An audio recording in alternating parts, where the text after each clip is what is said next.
देशाच्या स्वातंत्र्याला 78 वर्षे पूर्ण झाली असली तरी ग्रामीण भागात आजही मूलभूत सुविधांसाठी नागरिकांना जीव धोक्यात घालावा लागत असल्याची संतापजनक वास्तव समोर आले आहे।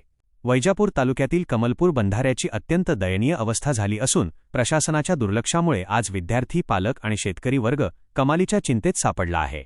पाहुयात या संदर्भातील आमचा हा विशेष रिपोर्ट। विद्यार्थ्यांचा जीव मुठीत धरून प्रवास।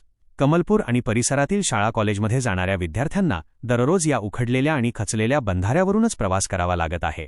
सुरक्षेचा गंभीर प्रश्न। पावसाळ्यात नदी नाल्यांना पूर आल्यास किंवा बंधाऱ्यावरून पाणी वाहू लागल्यास विद्यार्थ्यांना जीव मुठीत धरून वाट काढावी लागते। शैक्षणिक नुकसान। अनेकदा मार्ग बंद झाल्यामुळे विद्यार्थ्यांना शाळेत जाता येत नाही, ज्यामुळे त्यांचे मोठे शैक्षणिक नुकसान होत आहे। शेतकरी त्रस्त। वाहतूक खर्च आणि वेळेचा अपव्यय। हा बंधारा केवळ रस्ता नसून परिसरातील शेतकऱ्यांसाठी लाईफलाईन आहे। मात्र बंधाऱ्याच्या दुरवस्थेमुळे शेतात खते आणि बियाणे वेळेवर पोहोचवणे कठीण झाले आहे। पिकवलेला शेतीमाल बाजारात नेण्यासाठी वाहतूक ठप्प होते। शेतकऱ्यांना वळसा घालून जावे लागत असल्याने वाहतूक खर्च आणि वेळ दोन्ही पटीने वाढत आहे। प्रशासकीय अनास्था आणि लोकप्रतिनिधींचे दुर्लक्ष।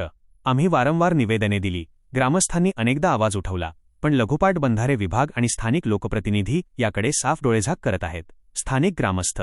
स्थानिकांनी प्रशासनाविरोधात तीव्र संताप व्यक्त केला असून एखादी मोठी दुर्घटना घडल्यावरच प्रशासनाला जाग येणार का, असा थेट सवाल आता ग्रामस्थ विचारत आहेत। कमलपूर बंधाऱ्याची लवकरात लवकर दुरुस्ती करून विद्यार्थी आणि शेतकऱ्यांची या नरकयातनेतून सुटका करावी, अशी जोरदार मागणी आता जोर धरू लागली आहे। आता तरी संबंधित सुस्तावलेले प्रशासन आणि लोकप्रतिनिधी या समस्येकडे गांभीर्याने पाहणार की अपघाताची वाट पाहणार, हे पाहणे महत्त्वाचे ठरेल। कॅमेरामनसह रवींद्र पवार, AN मराठी न्यूज, वैजापूर।